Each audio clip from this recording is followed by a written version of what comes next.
जगन्नाथपुरी के मंदिर के प्रसाद में दाल चावल मिलता है, वो मिट्टी की हांडी में क्यों बनता है? वो इसलिए क्योंकि मिट्टी पवित्र होती है, और मिट्टी न सिर्फ पवित्र होती है बल्कि इसमें पका हुआ खाना भी माइक्रो न्यूट्रिएंट से भरपूर होता है, ऐसा वैज्ञानिकों का मानना है। अब ये बात तो किसी से छुपी नहीं है कि हमारा शरीर मिट्टी से बना है।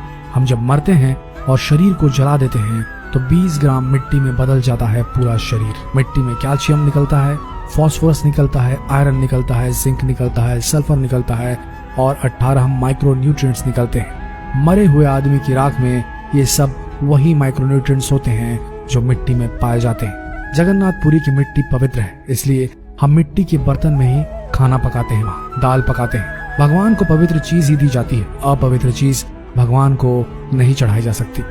इसी बात को लेकर भुवनेश्वर में CSIR की एक लेबोरेटरी है, council of science and industrial research laboratory, जिसको रीजनल रिसर्च लेबोरेटरी कहते हैं। भुवनेश्वर के कुछ वैज्ञानिकों ने विश्लेषण किया कि जगन्नाथपुरी के मिट्टी के बर्तनों में बनने वाली दाल में आखिर क्या है, लेकिन वैज्ञानिक जगन्नाथपुरी की दाल का विश्लेषण करने में असमर्थ रही, जिसे मिट्टी के बर्तनों में पकाया गया था। फिर दिल्ली के कुछ वैज्ञानिकों ने उस पर काम किया, एक प्रेशर कुकर पर बनी दाल पर और दूसरा जगन्नाथपुरी की मिट्टी की हांडी में बनी दाल पर, और उनका जो रिजल्ट है वो रिसर्च रिपोर्ट में है कि जगन्नाथपुरी की मिट्टी की हांडी में बनी दाल में एक भी माइक्रो न्यूट्रिएंट पकने के दौरान कम नहीं हुआ था।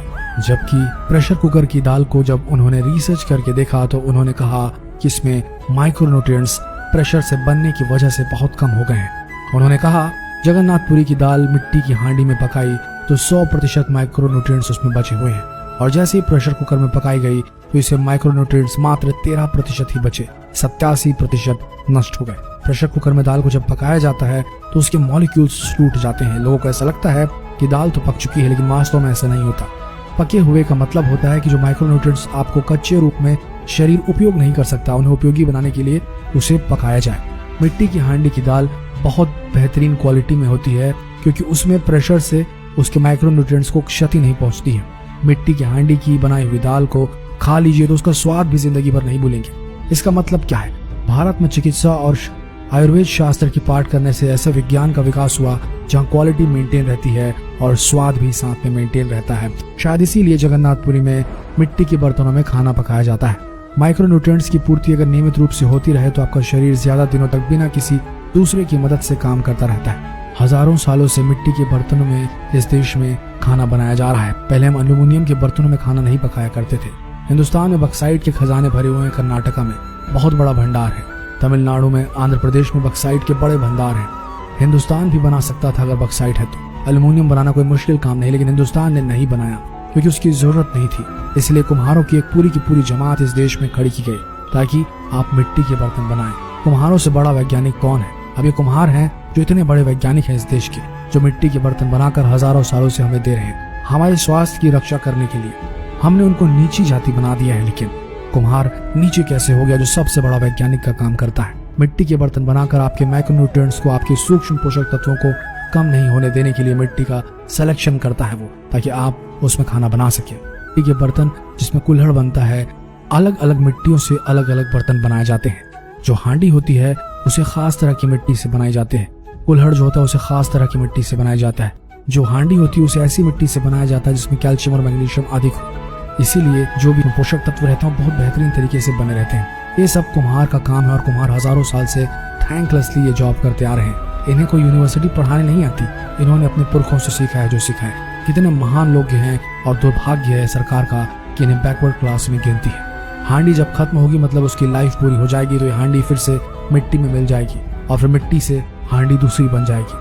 मिट्टी की हांडी के बाद अगर कोई चीज है तो वो है कांसा। तीसरा सबसे अच्छा माना जाता है। अरहर की दाल को कांसे के बर्तन में पकाएं तो उसके सिर्फ 3% माइक्रोन्यूट्रिएंट्स ही कम होते हैं, 97% बचे रहते हैं। पीतल के भगोने में पकाएं तो 7% कम होते हैं, 93% बचते रहते हैं। लेकिन प्रेशर कुकर में बनाएं तो सिर्फ 7% माइक्रोन्यूट्रिएंट्स बचते हैं, बाकी खत्म हो जाते हैं। मिट्टी की दाल खाना शुरू करें, मिट्टी की हांडी में रखी दाल खाना शुरू करें। चावल खाना है तो मिट्टी की हांडी में पकाएं। जिनका शुगर यूनिट 480 के ऊपर है, ऐसे पेशेंट्स को 8 से 9 महीने नियमित रूप से मिट्टी की हांडी में दाल और चावल खाना चाहिए। हांडी की खिचड़ी नियमित रूप से खाइए और मिट्टी का तवा भी लेकर घर में रोटी बनाने के लिए बाजरे की रोटी बनाइए। इससे आपका स्वास्थ्य सही रहेगा। 8 महीने के बाद जब आप शुगर टेस्ट कराएंगे तो आपको 400 यूनिट वाला 180 यूनिट पे आ जाएगा, बिना किसी मेडिसिन के, बिना किसी इंजेक्शन के, बिना किसी तकनीक के। मिट्टी की दाल खा के, मिट्टी का चावल खा के, मिट्टी की खिचड़ी खाएं और स्वस्थ रहें। शायद यही कारण है जिसकी वजह से जगन्नाथपुरी में मिट्टी के बर्तनों में खाना पकाया और परोसा जाता है। आशा करते हैं वीडियो आप सबके कौतूहल से भरे उन सवालों का जवाब दे पाया होगा। तो अब इस जानकारी को अपने तक सीमित न रखें, इस वीडियो को जितना हो सके शेयर करें ताकि बाकी लोगों को भी मिट्टी से बनने वाले, बर्तनों से पकने वाले खाने के स्वास्थ्य लाभ पता चले और जगन्नाथपुरी में बनने वाले मिट्टी के बर्तन में जो प्रसाद बनाया जाता है उसके गुणों का भी भान हो। तो वीडियो को शेयर करें और अगर ये वीडियो पसंद आया तो इस पेज को फॉलो करना बिल्कुल ना भूलें। मिलते हैं अगले दिलचस्प वीडियो में, तब तक के लिए आप सबका धन्यवाद।